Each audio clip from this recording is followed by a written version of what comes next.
I just say that. But at this stage, anything good. May one young auntie, Mm. So they make him and them move to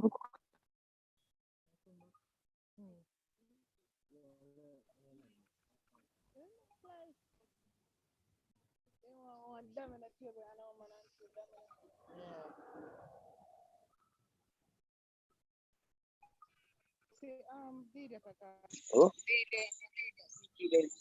Kelly. They call it for they're supporting Angela. Dali called me today. I mean, I think I get my number from.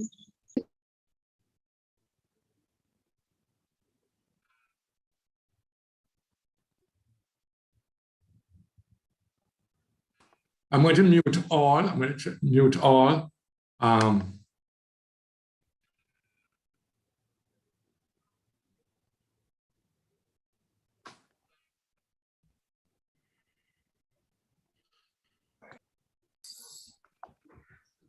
Oh, what's going on? Basil. All right, so good afternoon. In the interest of time, I know that we have the party president. I do not know what his timeline is, but I am going to unmute him and find out how much time he has with us, trying to find where he is to spot him. Oh, where is the party president?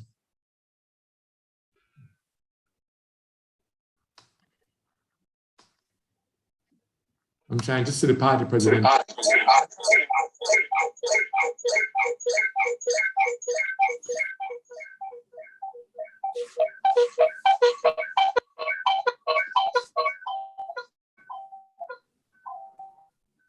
We have lost party president. We have lost Basil.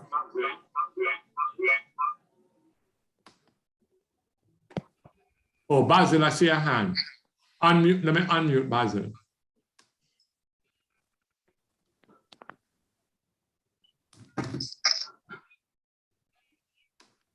Basil, go ahead. Unmute.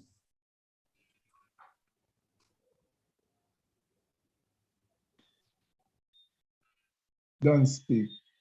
Hello? Hello? Anybody hearing me? Don't speak. Hello? Yes, Basil, we're hearing you. Welcome, one and all, to this reflection. I reflect and respect Anthony Michael Spaulding. The contribution of Trenchtown Rock is incomparable today. Practically, how he improved lives of people all over Jamaica and Trenchtown in particular. He's my hero, trust me. I remember attending the Central Task Force meeting at the Ministry of Housing. Each meeting day, we had this man named St. William Grant, who was the gate man, teaching us about history of our people struggling in the 30s, 40s to 50s. Best history teacher. Early reflections is Comrade Leroy Cook.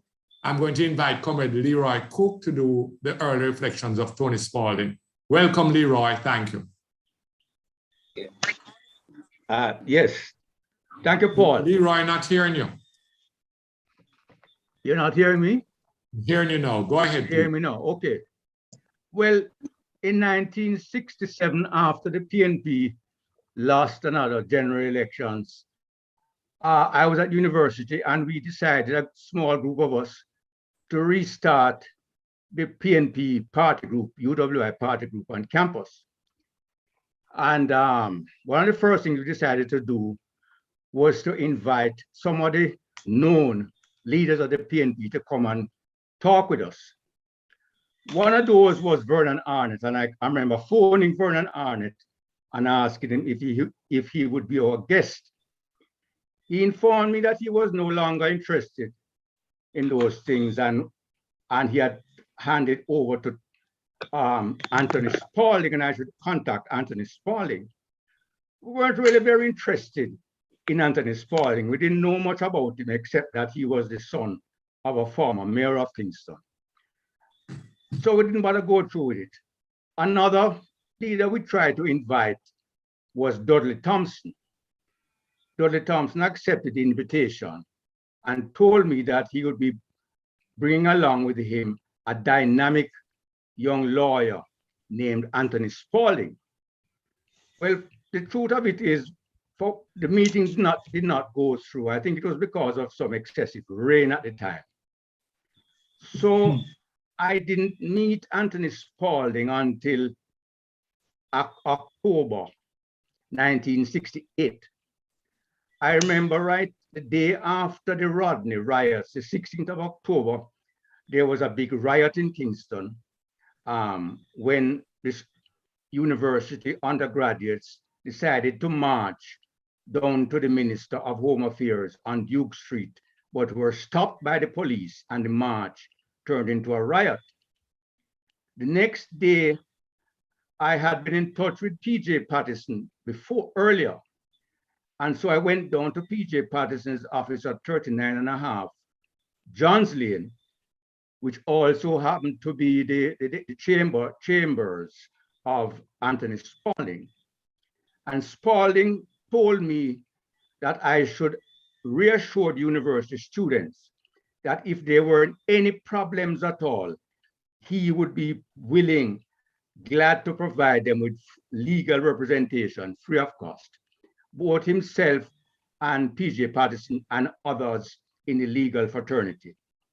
The truth of it is I had actually met Tony a couple of weeks before, because I started working at the PNP head office on the 1st of October, and had started attending PNP executive meetings, where at those meetings, there was a group made up of P.J. Patterson, Tony Spaulding, and Hopetoun Caven, who were classified at that time as the radicals.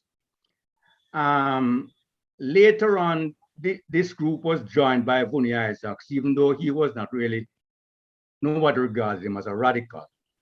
But what I remember about those early executive meetings is how intimidated I was when I was trying to speak to make sure I put the right words together in the right order and so on, because I was intimidated by people like Viv Blake and David Core and others who when they spoke, it's as if they were reading from a script in their head, you know, with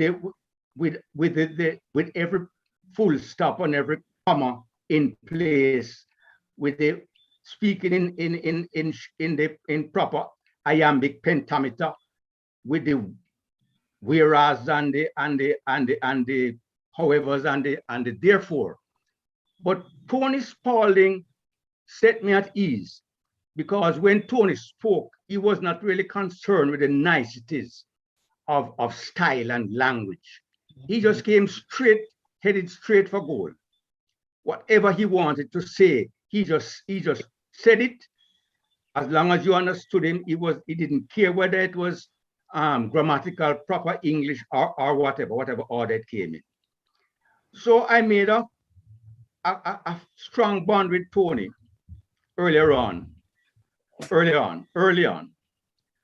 In January 1969, I presented my first report to the executive as youth organizer, explaining what my plans were as far as organizing the youth to support the PNP.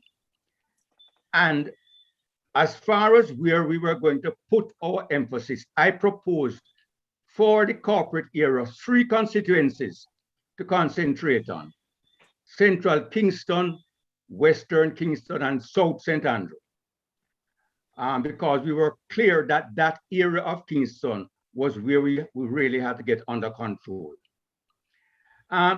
So from then on, shortly after that, Tony invited me to his house at Bishop Avenue to meet with persons who he called activists in the Black Power movement. And I remember among that group, Scully Scott, Reg Ennis, and I don't remember any others.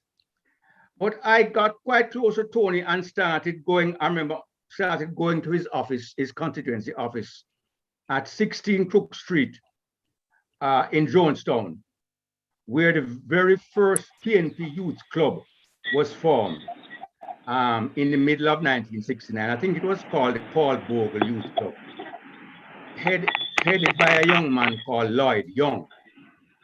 And I clearly recall that I was in the area on the 2nd of September, 1969, the day of the by-election for the Admiral Town Division, where Enid Anglin was our candidate in the KCAC elections, unfortunately losing candidate. It was also the day that Norman Manley died. And I remember when we got the news, I was standing somewhere at the corner of Benbow Street and Crook Street or somewhere in that area, and how devastated we all were. Fast forward a few months, and I had a very serious car accident. At that time, I had a little VW, but I didn't have a license. And we were driving back from Portland, 6 of us in the car.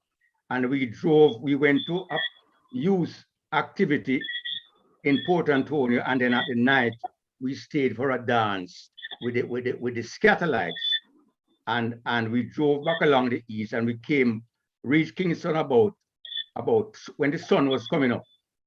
And I fell asleep, and there was a crash, and I remember seeing a bicycle flying up in the air, and I was in the car. What I remember as a taxi was taking me in to Kingston Public Hospital, I remember saying to Ruel, call Tony Spaulding. Just call Tony Spaulding and tell him what has happened. And so happened. So as I said, he did. And Tony took care of everything. He talked to the bicycle man. He paid off the bicycle man. He talked to the police who was intent on arresting me. He said the police shall lock up him, Ross. But Tony apparently told him that I was going to be married in a few days' time, and the woman I had in the car was not my intended wife. So therefore, he couldn't allow the thing to come to court. Anyway, nothing came of that case. The next thing I remember was December 1971, when I was going to be married. And Leroy, you're wrapping up now, please. I'm wrapping up. Yeah, Tony volunteered to be to provide transportation for my wedding, but he went to the wrong church. 1972 election, I was not in Kingston, but in the country, everybody was focused on South St. Andrew to see what was going to happen. Tony won. He eventually became housing minister, but not without a fight, because the truth of it is, the shadow minister for housing was actually Sidney Pagan of St. Elizabeth. So there was a big fight over that. Well, Paul wants me to wrap up. Good. The next thing is Tony became vice president for youth in charge of the Western Belt. And from 72 to 74, Tony Spaulding was the one who laid the foundation for the PNP strength in that area, where Southwest St. Andrew, from being the strongest Labour constituency in Jamaica, actually the strongest Labour Party constituency in Jamaica, actually switched entirely around the other way, along with South St. Andrew. Okay, cut. And thank you very much. Thank you very much, Leroy Cook.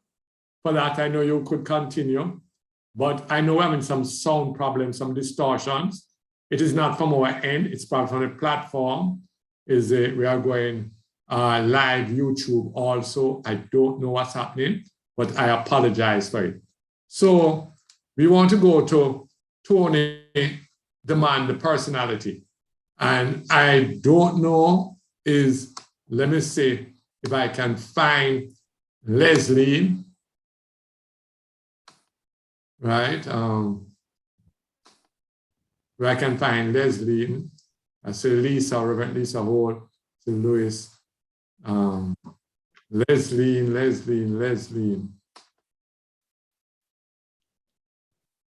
Leslie has not joined us yet, but we'll bring back Leslie later. And is Winty with us? Winty has a lecture doing, but he says he will cut out of the lecture sometime and join us. So I'm looking at Leslie on the platform. Can't find hers yet. Right. So we move on. Tony, the attorney. So I saw Valenita Robertson. Let me try find her again.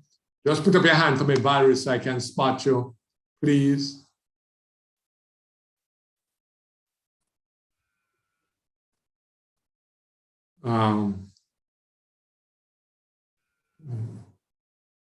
Leslie, Valerie, put up your hand for me, please.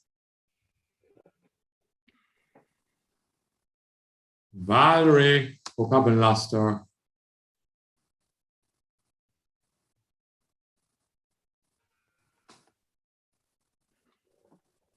All right, going to bring back Valerie later as we move on. Can't find her on the platform. Right? So I move to Tony, the member of Parliament, and I see Lisa Holt with us. Now, Lisa Lawrence, please ask you to unmute, Lisa. Hi, Lisa. Hi. Reverend, Are you hearing me? loud and clear, Reverend Lisa Holt Lawrence. Welcome. Thank you. I'm going to, because I don't have as much time as Leroy, I'm going to use a result-oriented approach. Just 1 second. For those of us who may not know, Comrade Lisa Holt was the counselor for Jonestown. The Jonestown division. She became a counselor the same time when Portia Simpson also became a counselor. And she was known as Lisa Thunderbolt Holt. Go ahead, Lisa. Yeah, I said I'm going to take a result-oriented approach. I think people forget that South St. Andrew was not always a safe seat. In fact, in 1972, when Tony Spaulding first ran as MP against Eugene Parkinson, I think the night of the election, he was announced to win by 40 votes. And after a long drawn out recount, I think I'm using Martin Henry's thing, he won by 102. So it was a hard fought election, political violence, because Siaga and the JP wanted to control West Kingston, South St. Andrew, and Southwest. So it was a hard fight. Of course, by 1974, when we had the local government elections, 3 candidates, 2 women and a man, won the seats divisions very easily. So it shows that in 2 years, the political organization had really moved ahead. And of course, in 1976, Spaulding won. I think Martin Henry says his vote, I think, was 10,976. And by 1980, it had reached 15,000. And all that is to say that is a sign of the political organization that went into a constituency that was, listen, I'm telling you, when I went down there in 1970, I was shocked that people could live like that. So also we look at the constituency and we think that how it looked now with all these nice houses and things was also how it was. It was not. I remember that the garbage men never came down there, and street cleaning was a part of our thing as he organized. So he organized politically the constituency, the groups, the everybody. I mean, there was a gentleman down there, blessed memory, Charlie Smith, that was constituency secretary, and all those hard workers got that constituency organized and back in shape. Going to go. So of course, it's South St. Andrews now a safe seat. Bobby Jones came after, gave way to Omar Davis, and now the current party leader. All have safe seats. Was not like that. Tony Spaulding and his group did a magnificent job. So what did he use? Political organization. I remember that as a council, before I came a council, you had to have a certain number of groups. They had to be organized. They had to be paid up by the people, not you paying. So there were regular meetings. Low income housing, and I think Tony still has the reputation for being the greatest housing minister in terms of low income housing. Never been done. Low income housing so that they could be purchased by the people of the constituency. He increased employment. People worked on the sites because of the way he organized that building project. And I remember that maybe they had 50-50 between men and women. Once the women identified that they could work on those construction sites and were excellent workers, they got employed. And of course, Tony and his sports, culture. I remember Sparrow Martin and one of the Blake brothers coming down and organizing all sorts of functions. So low income housing, employment, political organizations, sports and culture was part of the work that Tony did, of course, with all the people who supported him. So, of course, South St. Andrew became such a strong constituency that I remember him sending out his people to help in constituency. I remember periods of going to Hanover and Clarendon, or the parishes I can remember, to help people to organize and canvass.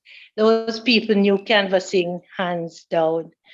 So yeah, so as I said, from a constituency dilapidated, full of violence, filthy, disorganized, to now a safe seat that I remember Bobby Jones was asked to resign. I think they said you had the second highest voter thing in 70, what was it, 80, whatever. So that Omar Davis could get it. It was a safe seat, and it continues to be a safe seat. Did not happen just so.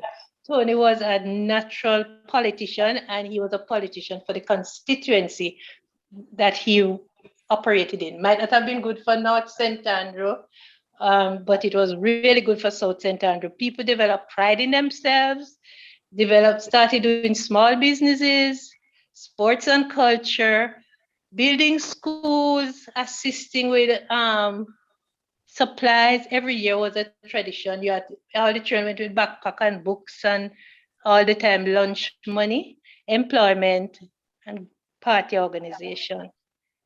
Tony Spaulding. God bless him. All right. Thank you very much, Lisa, for that presentation. And I know I saw Valerie again. I looked on the participants and I see Valerie somewhere that I can't find her on my hold on, her hand is up now. Did I see Valerie with her hand up a little while ago? Yes, you did. Oh, thank you, Valerie. Disappear again. Where? Oh, I see you now. Okay. Thank you. Go ahead for me, please, Valerie. Oh, yeah. Well, first of all, thank you for remembering Tony. Well, Valerie, just before you start, I remember you, young lawyer, with your 132S Fiat tan call down at 53 Church Street and then later to Melmac Avenue. So we That's thought right.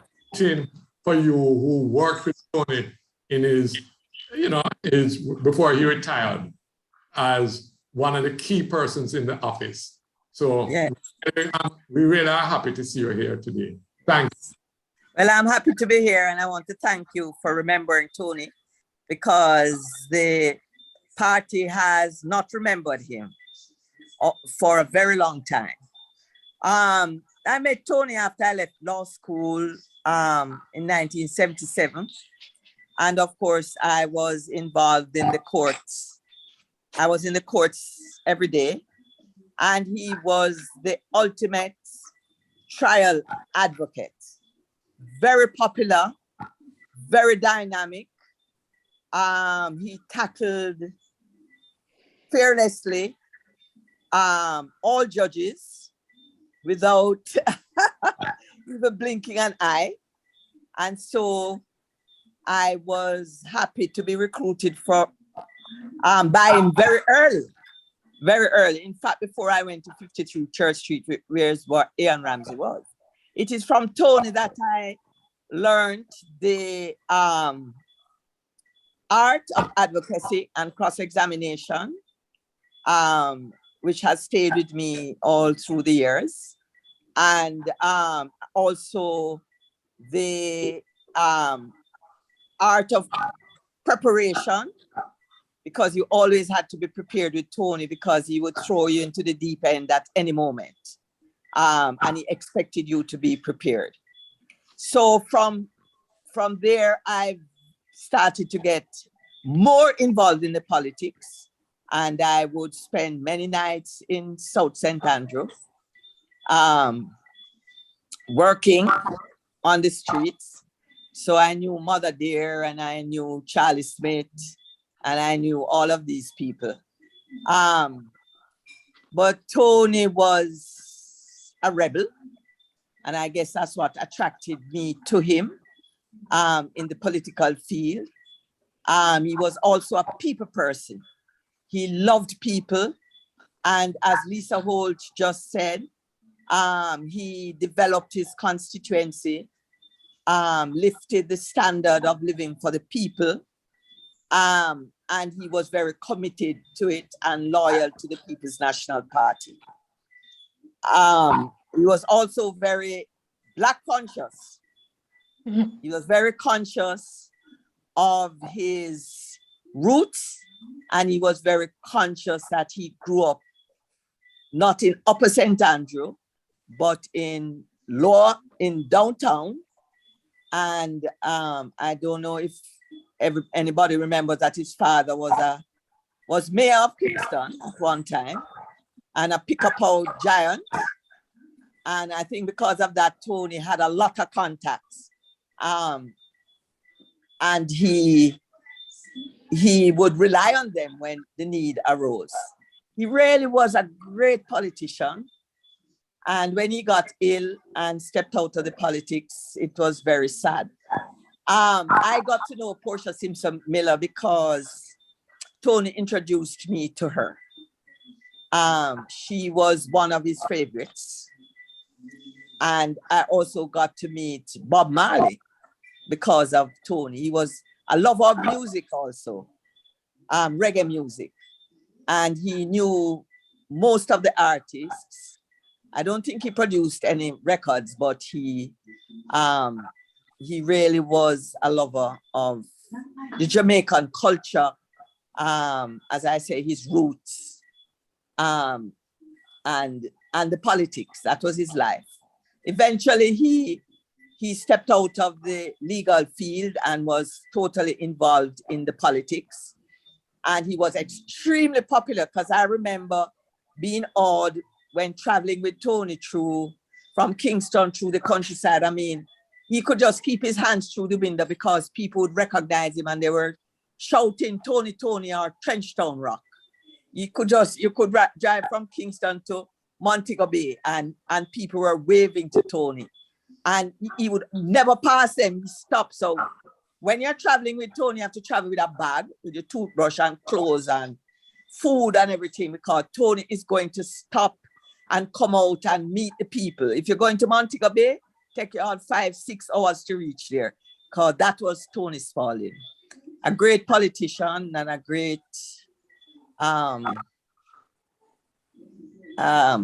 man. Yes.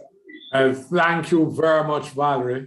Thank you for being here, and thank you for sharing. And for the record, the whole of this concept and the energy belongs to Basil Hilton, who has been honoring and remembering Tony Hilton for years.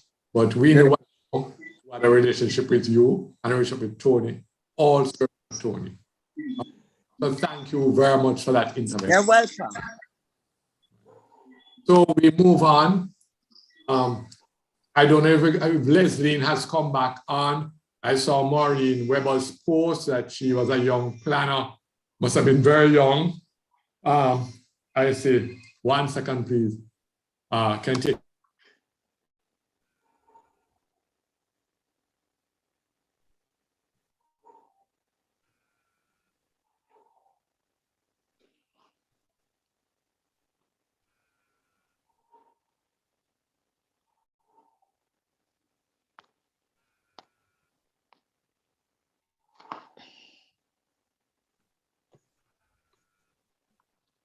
Not hearing you, Paul.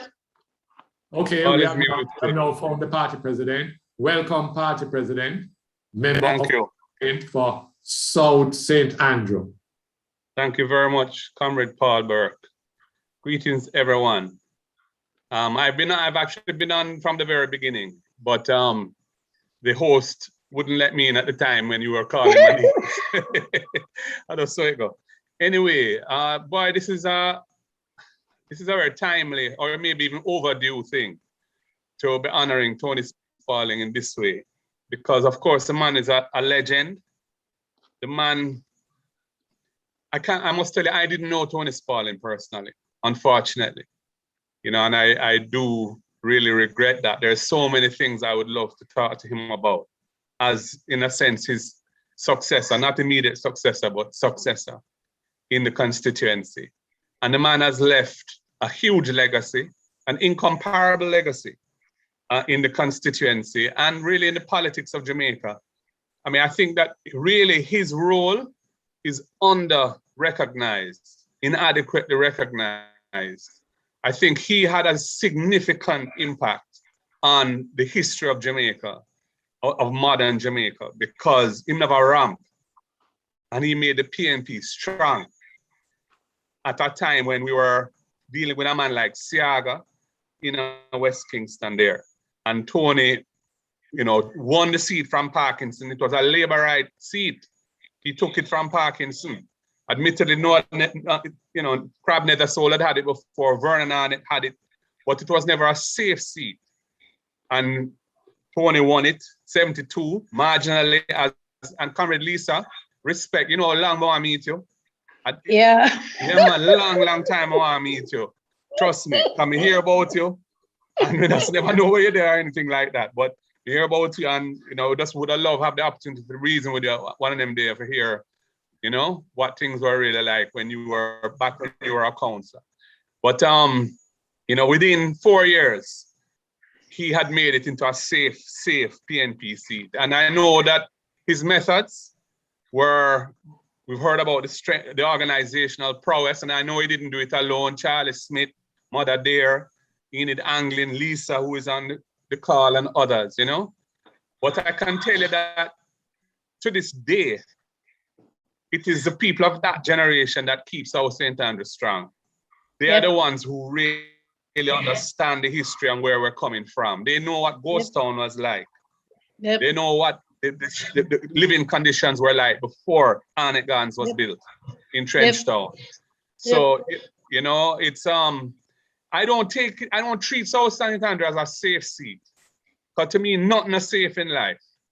And if you take things for granted, it will soon atrophy and erode. And, you know, the Labourites would love to take it back, just like I'm sure they'd love to take back Southwest. Tony Spaulding was a hard politician, from what I understand. As I said, I never know the man, but I know a man in the constituency who used to work with him, from Tony West and part of the whole organization on that side of it. And that side of it was a very important side of it too. Because as I said, Siaga never rammed. Riemann was there. And, you know, and shot used to fire and man used to lose their life. And that is not no joke. I've met many people who have lost relatives who themselves have been shot because of the war that went on in the 70s. That was the cutting edge of the Cold War. The struggle in the periphery was happening right there in Trenchtown. That was the heart of it. East Kingston, yes, we know, was part of it to Paul. And you know more about it than me because you were there living it. But I just know, say, South St. Andrew was the heartbeat of it. And Tony Spaulding was the man who organized it that way. He used to have a band, I hear him have a band, musical band. Him take all St. Jonestown Football Club and turn it into the Arnett Gardens and the complex, which is now, Dr. Omar Davis took it to our next level, but it was started by Tony Spaulding, and that is part of his legacy too. And when you look at the housing that he built, you know, when it's from Mexico on 7th Street to Angola, to Brooklyn, to Texas, Zimbabwe, Havana. I mean, yes, labor, right, them did big deal Pegasus, as I understand it, but they never put nobody in there and they lost the election. So is Tony get to issue out those houses and things. But the houses never give away. People get mortgages and had to pay mortgages to own their houses. Amen. So when they talk about social housing, yes, it was social housing, but it wasn't a gift. People had to work and pay for their houses. It wasn't a freeness. And you know, easy, and I love the way Lisa, in them. Reverend Lisa.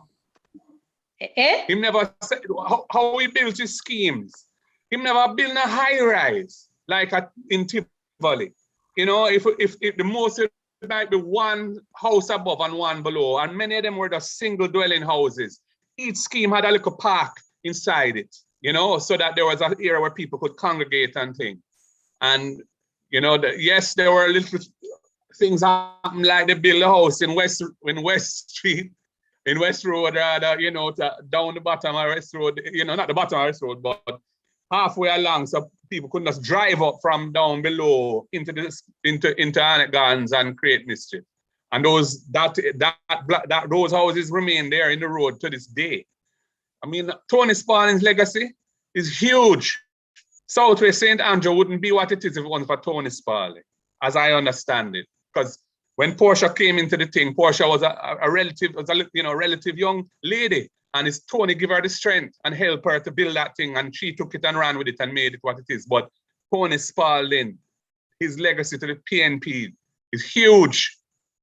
And why we were so strong in the 70s and could win in 76 and, you know, and take socialism forward, is a large part of it was a strength that he gave the party on the ground, supported by the YO, supported by everybody, but Tony Spaulding, he never ramped. You know, I'm told when Tony Spaulding walk in South St. Andrew, him just go in a shop and just take a drink or whatever, and nobody couldn't ask him for no money. You know, that was just social living because Tony knew that, you know, that was just how it go. He was the man. So, you know, I see him as I'm standing very much on his shoulders and the others who came before me. Omar Davis approached the whole thing in a very different way. Focused on a different set of priorities to Tony because it was a different era, and he also made a huge contribution. But Tony is the one who made it politically strong. You know, not his successors. He is the man who created that base for us, and we must never take it for granted. We must always try and nurture it, and ensure that it remains a bastion for the People's National Party. And you know, as I say, Basil Hillston, respect. Give thanks for your efforts to honor the man. And Comrade Paul, thank you as well. Because as I said, there was a statue, you know, of Tony Spaulding mounted on a plinth at the Tony Spaulding Sports Complex, and it went missing and it can't be found. And many man them on the ground have said to me, boy, we need to find it or build a new one. And it is something I'm committed to doing. Commissioning another bust of him, that can be mounted in an appropriate place in the constituency, because the man created a hell of a housing revolution in the country, and he deserves to be honored for that. So thank you, Comrade Paul.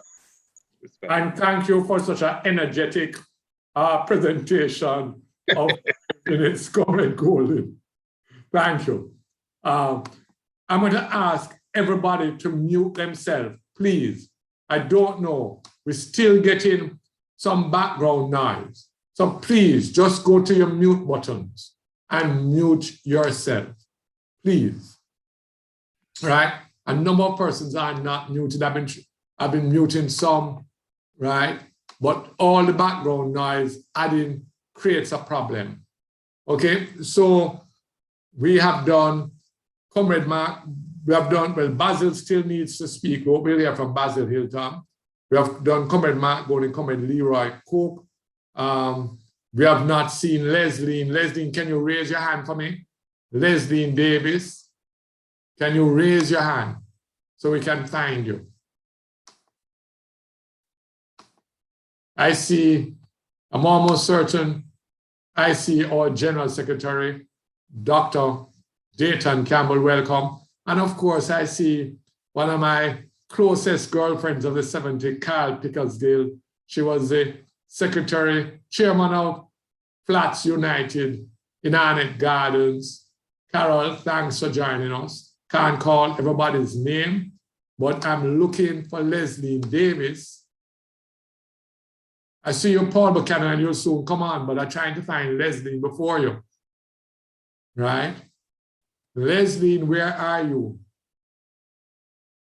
All right, we're moving on. So I'm going to, before Paul, Desmond Leakey is with us. He became an MP in 1972. I'm trying to find Desmond quickly. Desmond, can you, oh, I see Desmond. Desmond, let me ask you to unmute. Hold on. Let me just, hold on.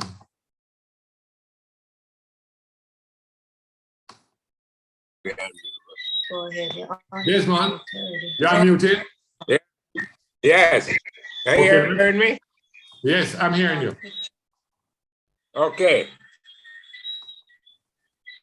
Well, Tony himself entered. Tony himself entered Parliament in 1972. And Tony provided me with accommodation until I could find somewhere to stay. So I stayed with Tony for about a year when I entered Parliament. Each year after that, Tony's constituency and myself would meet at a beach party in Archelawn. And every year for about 8 years, once a year, we would meet, both constituencies would meet. In 1977, when we had a conference, 5 of us were nominated as vice president. After the nomination, Tony Spaulding, for some reason that I won't say, withdraw. During the discussion, I couldn't see a PNP or me in vice president and Tony Spaulding outside. So I immediately withdraw my nomination also. And Tony remained, the other 3 with Tony returned as vice president of the People's National Party. That was, I couldn't be a vice president and Tony out.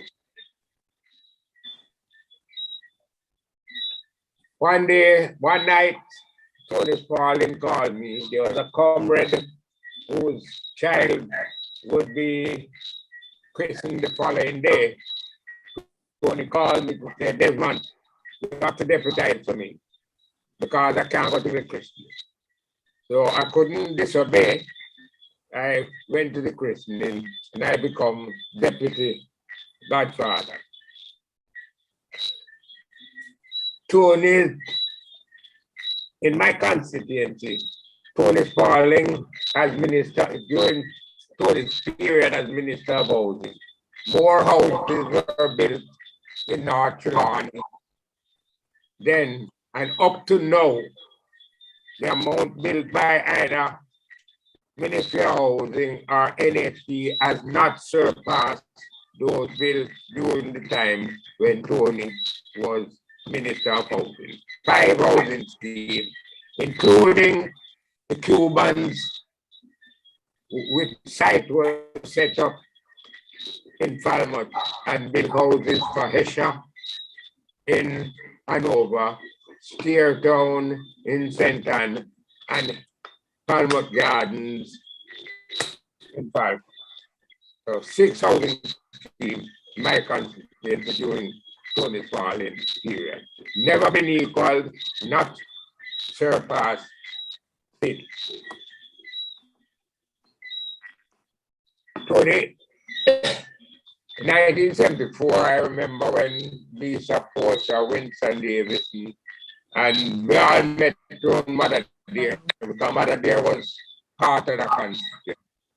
And each conference, we would take a vote up. There's a bar right on the entrance to Mother Dear, and both North Trelawney delegates and South St. Andrew delegates would meet there, and we would socialize until late into the evening.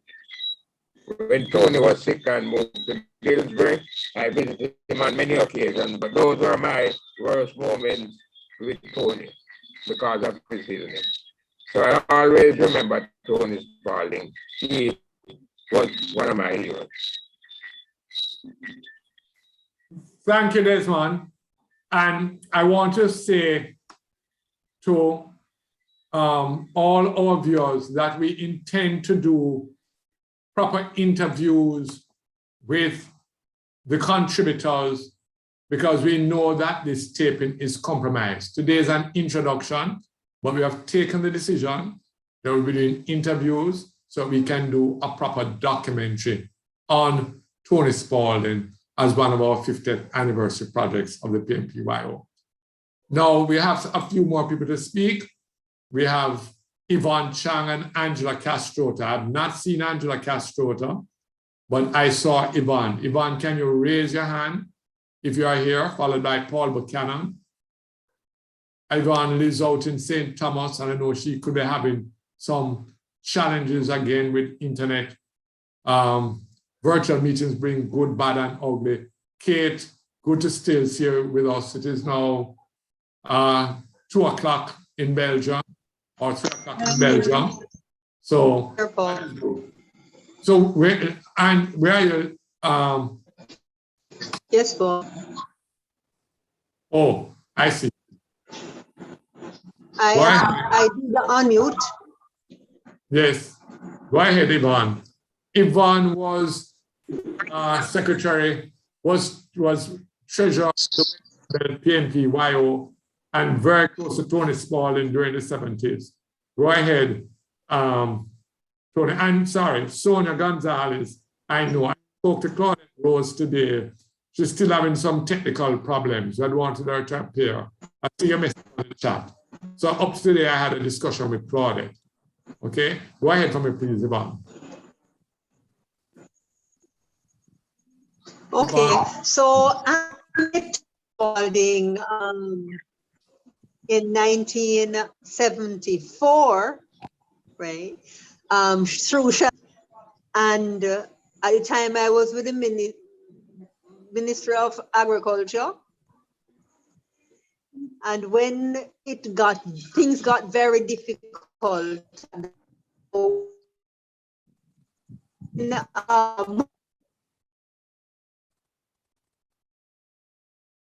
Yvonne, you're breaking. And we were literally kicked out of our, and Tony took us in. So we went Richmond Avenue. When Sheldon went to Cuba, I needed someone to help constituency office. So I became Charlie Smith's assistant. And it was during this time, this period, that I realized that Tony just gave. He was constantly giving. There was never an issue, a problem with a constituent that required any kind of assistance that Tony was not there for them. In terms of elections, people were literally sent out to St. Thomas, whether it was Vi Thompson or St. Moland, anywhere that it was required for party workers to be. Charlie would ship them out, and Tony would always be there of the finance. Me, towards humanitarianism, not only for constituents, but friends, family.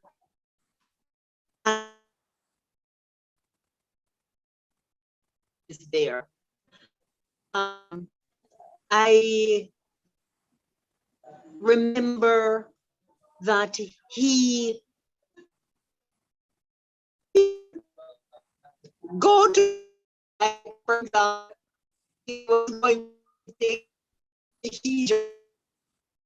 Yvonne, we're having problems hearing you. So try and capsulate, because we're really not coming over very audible.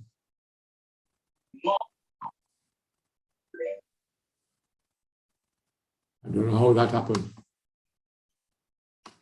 Yvonne, I think we have lost you. All right, that was Yvonne Chang. We lost her. She is in way out past Port Morant. That don't mean you can't get good reception. Is Angela Castrota online? Angela Castrota. No, we're not seeing Angela Castrota. Paul Buchanan. Paul Buchanan was in Jonestown, very active and involved in Jonestown. And Paul speaking about Tony, the community builder. Paul Buchanan, I know I saw you earlier. Raise your hand coming up. 11 o'clock. Okay, so Paul. Yeah, you're back. Yes, I got reconnected. Since I have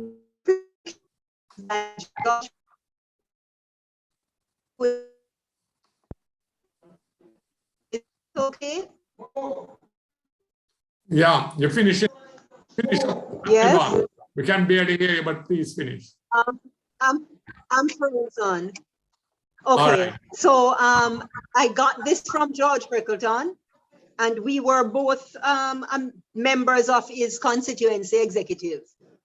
So George Freckleton is presently the president of the People's National Progressive Organization of Canada, a former member of the Tony Spaulding-led South St. Andrew constituency executive, and also of the Sites and Services team led by Clive Lately. And he remembers Tony Spaulding. I'll just read what he sent me.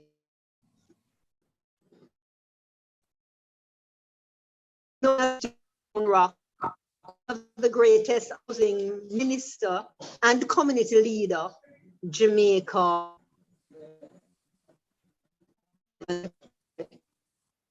St. Andrew, South St. Andrew Yvonne, you're not going to be constituency. able, Yvonne, you're not going to be able to do justice.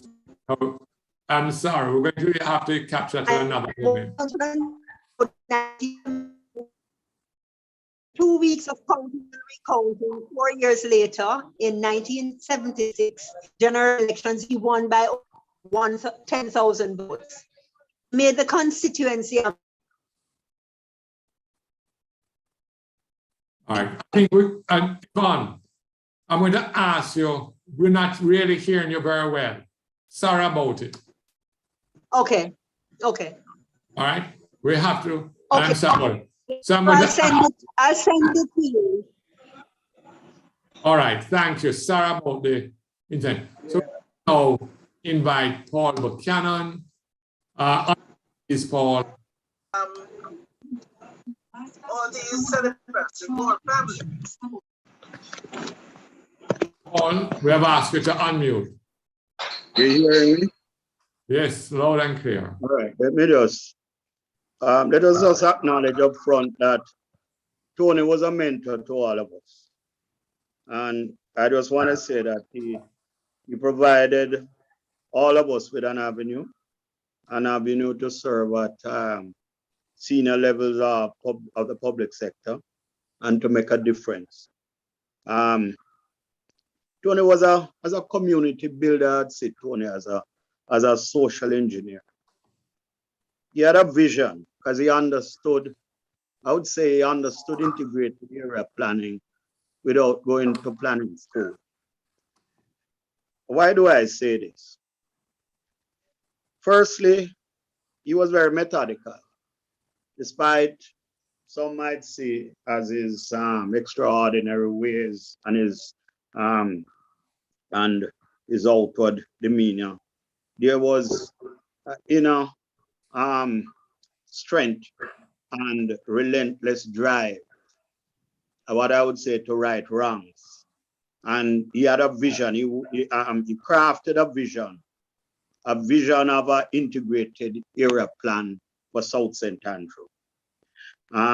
Let us look at it. First, he took the decision to build Arnett Gardens from a slum and pointedly named the area after a man of decency and civility like Arnett, Vernon Arnett. Secondly, he recruited young minds. He asked all of them to come back because he understood the brain drain that was taking place. Largely because of the political contract system. The comrade leaders spoke of the battles, the political battles of that time. A lot of the intelligence would have gone. And it was in that continuum that he asked people to come back and to serve.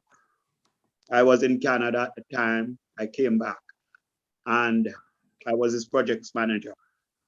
And firstly, as his assistant in the area.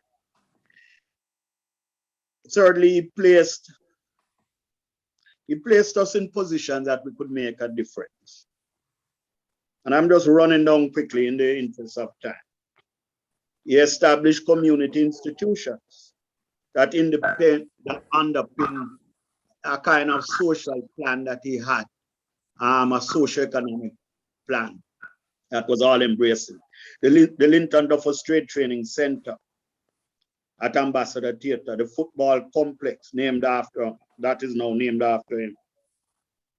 The Charlie Smith High School, the Arnett Garden Band.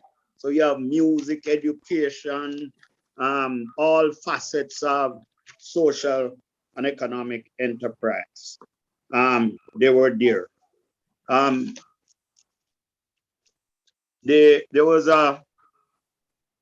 I was asked to head a cooperative on 8th Street.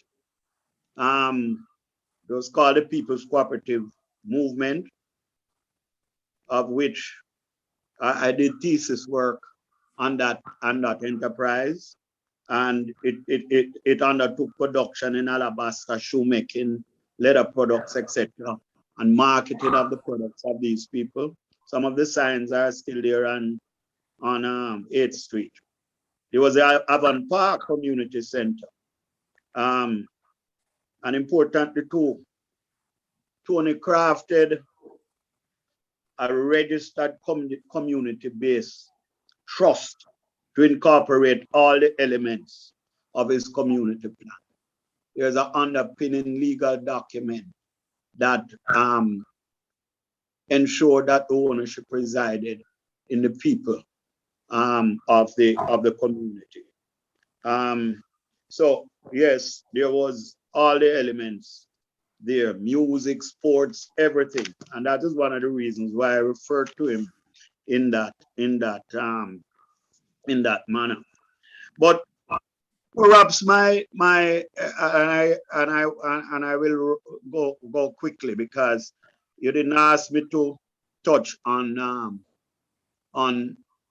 his role as a minister, because I know others, Tina and others, will be looking at that. But as his projects manager at the National Housing Corporation, I'd be remiss if I didn't say a few words on that. I saw Tony in a wider context as a revolutionary minister. Apart from being a brilliant counsel who used the law, particularly the Housing Act, as corporation and the corporation sole clause to effect change in land ownership and shelter for the people of the country, the Black masses. Tony understood his history. He was Afrocentric, understood his ancestral journey and where he stood, and he made no apology. His focus was to change the shelter dignity, the shelter status of the people. He had to restore that which was lost. And he went about it with a drive that has been unequaled. And that is where you get your 40,000, unprecedented 40,000 units in less than a decade. His entire life was centered around restoring what was lost, correcting the breach. This is why, for example, I just an aside, when the comrade leader spoke of him winning South St. Andrew, Tina Nelson reminds me, and it is a fact, that he took in Rima in 76, 6,000 votes from Southwest, so that Portia would be safe. Let that not be lost in our history. And that was the kind of man. But going back to housing, he uses legal acumen to promulgate laws, to find new ways to champion a lot of the working class and the poor, whether it was the sites and services self-help model, or at Nannyville with Clive at the helm, or the Cuban housing models, or low-income units that scattered all over the island. Tony found a way. Just quickly looking at some of them. You look at Garvey Mead, Mona Commons, Cedar Grove, in Mandeville, Esher in Anavar, West Albion in St. Thomas, Blue Castle Drive, Barbican Terrace, Glendale, we could name them, Dillsbury. People like Norman MacDonald, we can tell you about what he was trying to do. What was he trying to do? It was so profound. He was trying to lift one social our poor and working class upward into another social class. And he succeeded. Look at Mona Commons today. Look at Barbican Terrace sold for 14,500. I think the site and service unit was about 9,000. Look at Dillsbury. Look at all of those projects that were started in Tony time, and most of them finished in his time. I think that is one of his greatest legacy in moving the needle, in trying to move people from their undignified plantation position further up the ladder into a stratified middle class shelter history at this time. And I hear your passion, Paul, but remember Tina is speaking and Tony is the minister. No, this is my last sentence, because I mean, there must be passion when you're talking about Tony. You understand? Imagine building a unit in the late 70s for 14,000 with mortgage of 129,000 a month. That was Tony Spaulding. And let us not forget,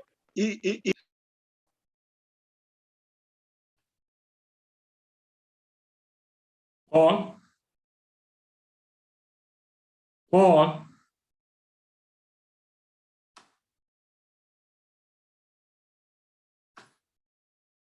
I don't know what has happened to Paul Buchanan. I think we might have lost him. Or he muted himself accidentally. Paul, you might have muted yourself accidentally. You hear me? Yes. Yes, the land bank speaks volumes because that is what has sustained the government. All these lands where they are building on, Tony and that little man, Mr. Hyde, Justin Hyde, they buy up the whole Jamaica so that we could have lands that the poor could come up.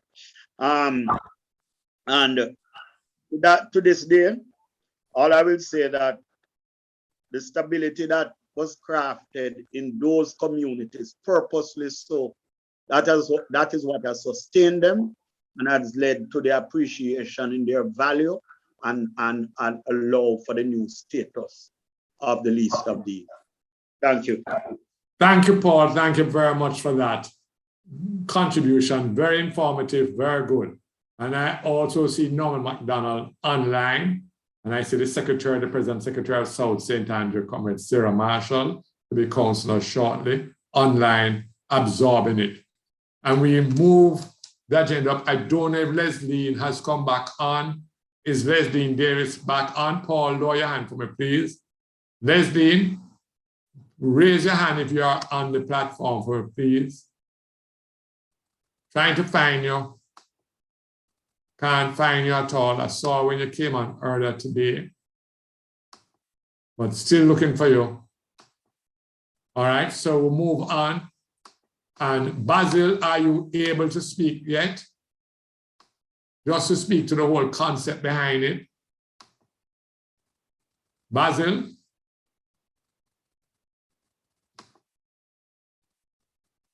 Basil?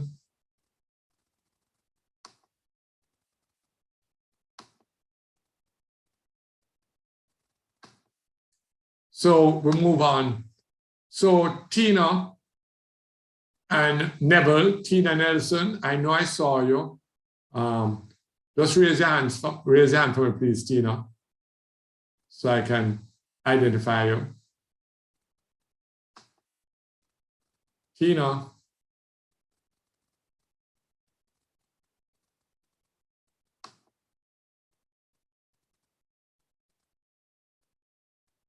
Looking for Tina. I saw Tina before. Tina, where are you? Tina, raise your hand for me, please. All right, we'll move on. We'll come back to Tina. Can't find her right now. I see Louis Castrota. I see Norris MacDonald. So I'm going to invite Louis to start. Louis was chairman of the PNP Youth Organization during that period. Louis, are you unmuted? Hold on, first I'm gonna go back. Oh, Tina, sorry. Tina, yes. Can you unmute me? Are you hearing me now? You're unmuted. Okay. Well, Paul touched on some of the things that I would have said, so I will stick to Tony Spaulding, the manager.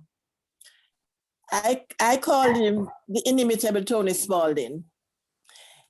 His style as a manager would not have been captured by the traditional management theorist. He was a strategist whose ideas allowed him to think outside of the box. He was just a great original thinker. Obstacles were never accommodated in his lexicon.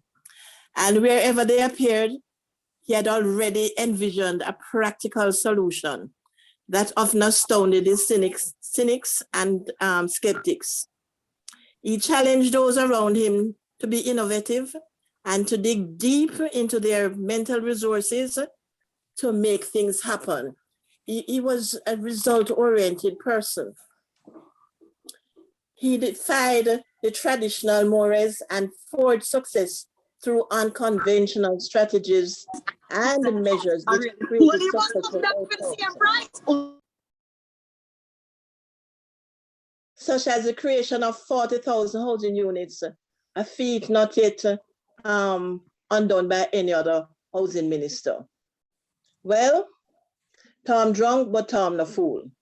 We all know what that means in our local parlance. No matter that he may have had one drink too much, and we all know that he loved his whiskey. No wool could be pulled over his eyes. He was as sharp as a razor, fully cognizant of his duties and his responsibilities. You just couldn't give him a 6 for a 9. He would promptly say, I might be inebriated, but I can still celebrate. So don't come with any foolishness. And of course, those words would have been nicely colored. Some nice, colorful, descriptive words that I would not put in writing. You'd be amazed that he would then launch out into the framework of a strategy for addressing housing for the poor. A major concern was always how to finance the numbers that he wanted to build. I dare say that what we now know as the National Housing Trust was his brainchild. It has not been recorded that way, but he was the person who conceptualized the National Housing Trust. He brought it to fruition, but never got portfolio responsibility for it. He was initially peeved about this, but in the end, he was happy that he had found a way to provide financing for low-income housing. Tonight, we celebrate Tony, the unconventional manager, the indefatigable motivator, driven by the passion to house the poor, and his legacy lives on. And I just wanted to say that I can't detach myself from saying a little bit about his role in the constituency. Tony knew music. So you would always say that he not only knew every beat to the bar, but he also knew every bar on his political beat. He knew everybody in his constituency. If did not by them first name, by them nickname. Your legacy live on, Tony Spaulding. Love you. Thank you very much, Tina. Still active, still working in pharmacology, right? Respect, Tina. Thanks. And this was one of the names you knew in South St. Andrew, along with Charlie Smith and Mother Dear, that's Iris Getty, and Ben Burton and Tina and Enid Anglin. There are some names that just stood out in South St. Andrew. So thank you very much for that contribution. Right? So now we move to Luis Castrota. Luis, let me find you again. You are about to come on, and we'll have Tina on, followed by Norris. I see you, Luis. Asking you to unmute. Luis, unmute. Luis, please unmute.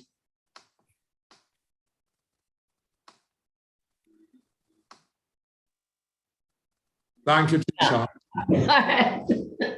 So when you come out, You don't just talk, bro. You don't need me. yeah, you ready for the ball? Yes, ready for you, Luis. For national chairman. All right, in terms of Comrade Tony Spaulding, Tony was not just my boss at the Ministry of Housing. He was my very, very close and dear friend. Tony was a hard worker, 100% committed to improving the lives of the average man, evident in his deep and serious concern to try to build housing for the majority of people that he could. He also would make sure that in his constituency, those who had benefited by contracts or whatever you call it, would go out and assist those in his constituency who are not as well off, that the Christmas spirit could spread, not just for the few, but for the many. Although he was a hard worker, he was fun-loving. He was not just hard work, but fun-loving.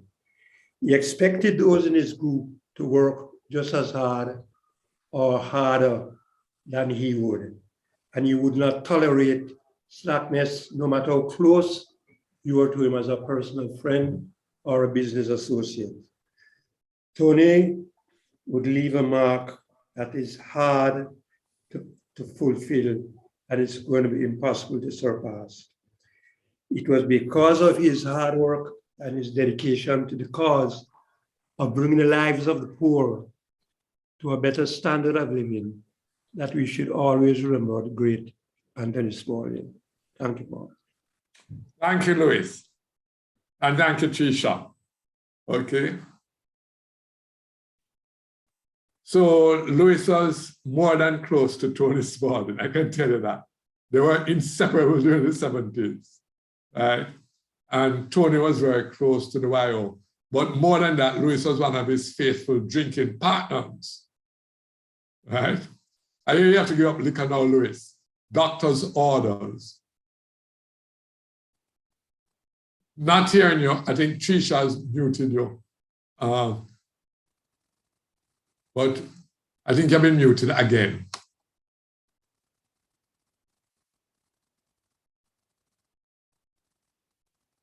Louis, you just a little button at the bottom, you know.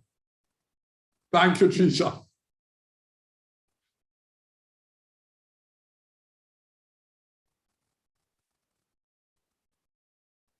No, Trisha, still muted.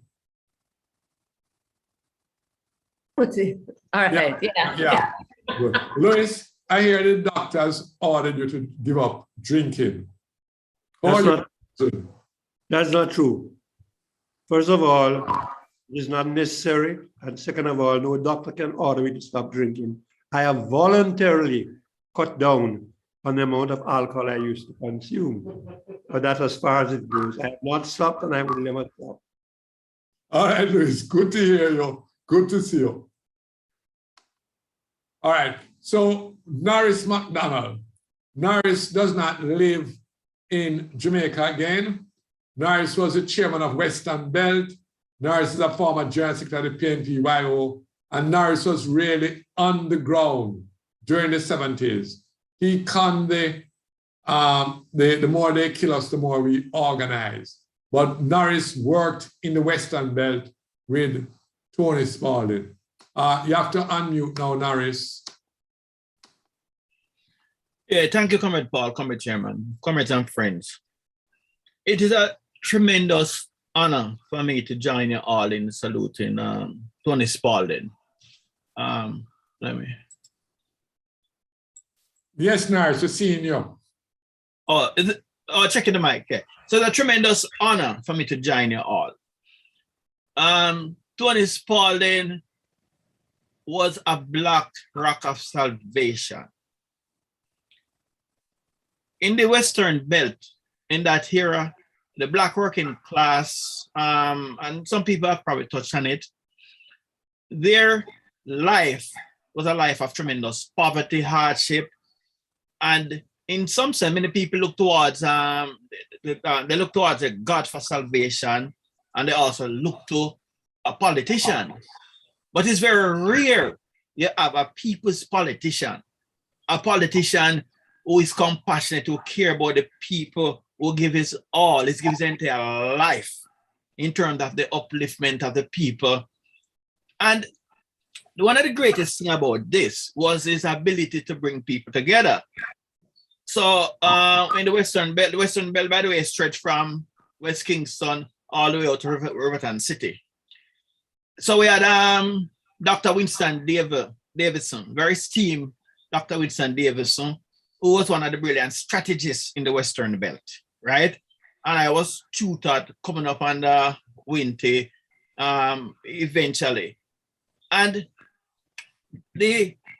when you look at the Western Belt in terms of the Jamaica's political history, even 1980, when the violence was unleashed and the PNP won only 9 seats, Western Belt won almost half of that 9 seats. So I tell you, about the character of the political organization which existed. And the political organization was one in which the belt was like a training school where the people, both adults, young comrades, could go out in other areas. And Paul in Eastern Belt too, you know, the same thing in terms of the whole concept. It was we were embodiment of the strategic vision with Norman Manley, Michael Manley set, fighting for national independence, fighting against imperialism to bring about true justice for the working class people. And it's not a fight, it's a struggle which continues. And you know, the beauty of it is this: we have to go back and draw from the well of the people like Tony, draw from the well of political consciousness, the moral strength and courage, steadfastness, which we saw. That is what is needed continuously. That is what you must teach to the young people. And for me, working with Tony, working in a period in which you had Portia, you had Carl Roshan Thompson, you had D.K. Duncan, you know, in that era and so on. I witnessed Rollstone burning when they unleashed that violence. Tony was there, Portia was there. And you know, this is courage, this is political and moral character. Even when Tony asked Portia, you know, because it was very life-threatening, so she should, you know, probably leave and so on, she refused to leave. So the moral character of the people in that period, the courage, the strength, allowed the PNP to have a foundation to build upon. And I salute Tony, the Black Rock of Salvation. I salute you all. And I salute the effort and the initiative to keep his name alive. Because moral consciousness must come from our ability not to feel afraid of our belief, but to have political courage to know that we were never wrong in having political conviction, having moral courage. Thank you, comrade. Keep going forward. All right, thank you very much, Norris, as someone who was very, very active in that period. Very quickly now, I want to ask if Neville Glanville is with us before I open one or two comments. Neville, are you with us? Put up your hand. Leslie Davis, well, I know it must burn you if you can't get on. Hope you're not in the power cut problem, right? Not seeing Leslie Davis, right? Don McGraham, are you on? Put up your hand. Not seeing Don McGraham.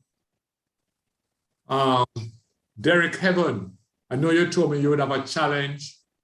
Winty Davidson, who I spoke to today. So, Winty, can we find you? Right? And Angela Castrota, are you there? Basil, you have to say some words, Basil. Basil, it is your concept. You are the person behind this thing. Let me see if I can get Basil to speak. Basil, can you come in? Unmute Basil. Basil, yes. Go ahead for me, please, Basil. Good night. Hello? Yes, Basil. I'm just enjoying it for now. Gather all the speakers, Paul, from your point. Where I'm in the mountain may be very difficult. So get all the speakers, I mean. Okay? All right. Let me thank you. You carrying this as a lone crusader.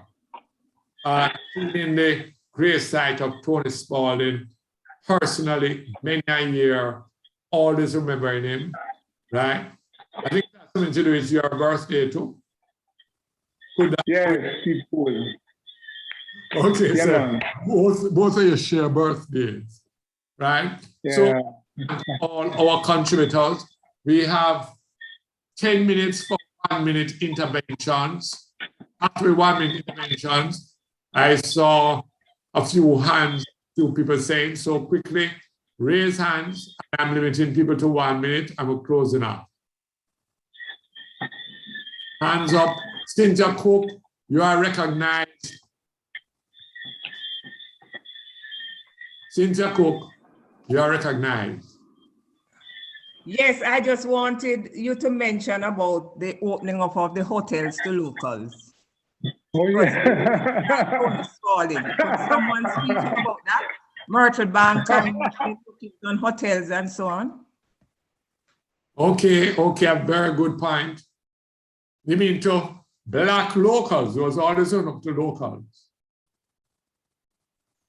You mean working class people? Thank you very much, Cynthia. And thanks for that reminder. I say, Maureen, please go, Maureen. Maureen.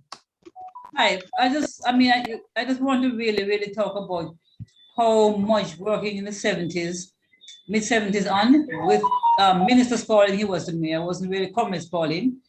And for the young professionals who got a chance to work in the housing sector then, just how for me it revolutionized how I saw housing and access to housing and other opportunities. Because of how Tony, he was like, take no prisoners, get it done, and no excuses. And he really thought outside of the box. I mean, people don't understand the Riverton cities, the Scarborough Gardens, Catherine Hall, De La Vega, Nanaville. Those were things that people wouldn't have done if it wasn't for Tony Spaulding. And we haven't seen a point in time in housing since Tony Spaulding. Thank you very much, Maureen. And I'm glad you reminded me some weeks ago that you were involved in that whole historic exercise, which we have not documented properly enough. So Basil can take on the hand, Cynthia can take on the hand, Maureen can take on the hand. Any comments?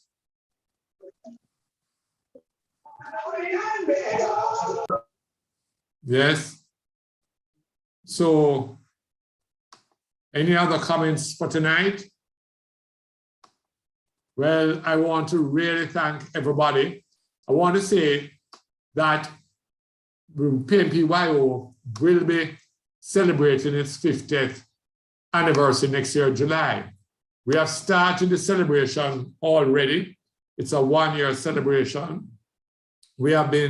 We started by reintroducing Leroy Cook's book, The Land of My Birth. We did it on the 28th of August this year, the same day that the PNP started, which is different from the launch date of September 18th. We have been having discussions on the Progressive Manifesto, something we worked on last year after our parties lost at the defeat at the general elections. We have done the political part. We go into the policy sections in November. We are going to celebrate Youth Month. We might have to put back 1 or 2 events. We are going to also pay respect to some of our PNPYO leaders who have passed on. We are not forgetting them, a number of them. We are going to celebrate the December 15th anniversary, 1976 elections, but it's more of a symposium type, looking at what really happened. We know where we were going. Louis said we know where we're going, we just don't know when, right? But we certainly knew where we were supposed to go in at that time. Come next year, February, it will be the 50th anniversary of that February 29th, 1972.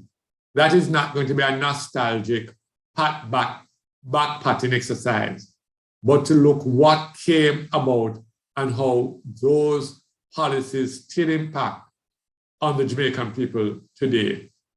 In March, I think the date is the 26th of March, will be the 70th year of the expulsion of the 4 H's from the PNP. We want to look at that. Fortunately for us, Richard Hart documented. We have his letters to Norman Manley, we have his letters to Vernon Arnett, we have Norman Manley's letter back to Richard Hart. We have Richard Hart's presentation at the conference, right, at Ward Theatre. So we owe Richard Hart a great debt in terms of the documentation of that. because history matters. And then we have other activities leading right up to the 30th of July, 2022, the day the PNPY was actually launched at the Excelsior Auditorium. And then we are hoping in August to do the reunions. Hopefully, COVID would have minimized, diminished, that we can have face-to-face reunions of past PNP-YO members. We are planning one in the corporate area, one in Mandeville, and one in Montego Bay. And I want to remind all our past YO members, there's a form out there. We have thousands and thousands of members. Fortunately, unfortunately, we didn't carry membership forms. We were paranoid about our membership forms being falling into the hands of the CIA. So we never asked members to sign up. We are always under the constant concern that PNP headquarters could have been raided and the police could have got the entire PNP-YO membership list. So we knew each other, right? So we are trying to get the current PNP-YO members involved. They have some issues of their own, which we hope will be addressed. But more importantly, I am saying to all of us, we are going to do some mini documentary features on Tony Spaulding, breaking it down, getting proper interviews, and doing 5-minute, 10 minutes video presentations so we can have an archive that we remember Tony Spaulding. History matters. And of course, how could I forget? On the 10th of December, we will be celebrating Michael Manley's birthday. That is the 10th of December this year. We were celebrating Michael Manley's birthday. So I know I saw many persons whose names I could not call, but Richard, I see a hand up and I see Sarah Marshall. I won't speak again, but I'll allow you your minutes. Sarah, let me ask you to unmute. Unmute, please, Sarah, and then continue. Sarah is the secretary of South St. Andrew, and of course, counselor to be. Sarah. Thank you, Comrade Burke. Thank you, Comrade Burke. Yes, hearing you. Just want to extend thanks and appreciation to the team, in particular, Comrade Basil, Hilton, and yourself. The executive extend thanks to you and the team, the planning team that is, for putting together this wonderful reflection, tribute to our former member of parliament, Comrade Anthony Spaulding. For me and for many persons who are here, we are still at the constituency office and we are all listening. And it was a history class this evening, and we learned a whole lot that we did not know. And I want to say thanks. But I believe that some of these information should be documented in such a way, because a lot of young people don't know the legacy, the work that Comrade Anthony Spaulding has made to make this place a better place. And it guards in particular Trenchtown and the wider Jamaica.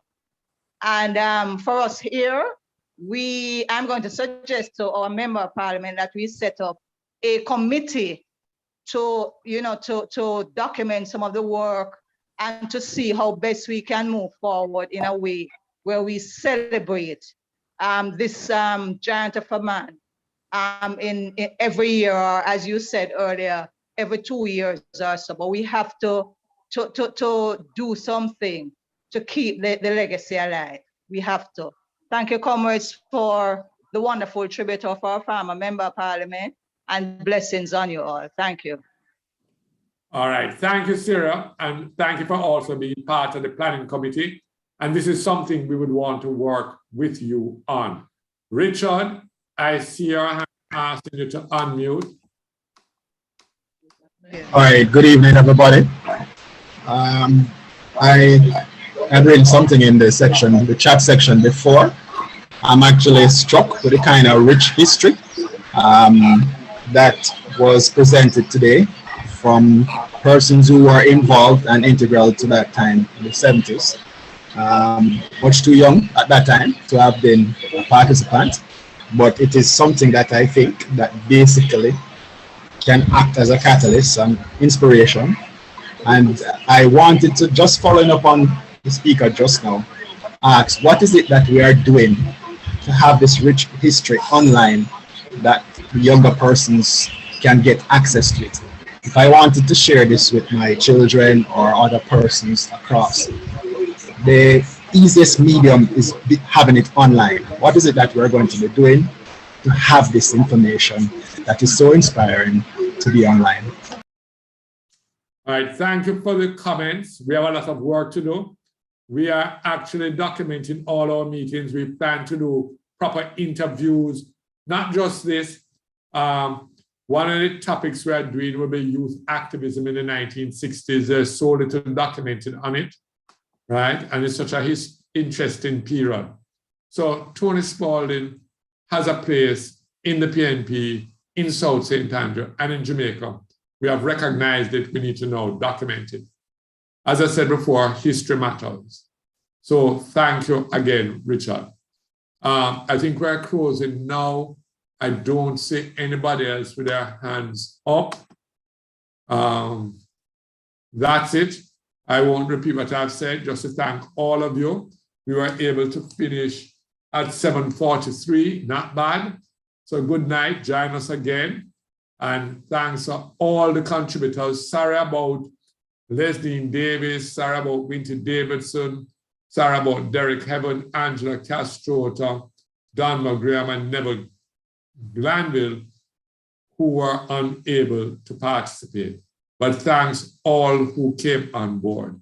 Have a good night. Best wishes.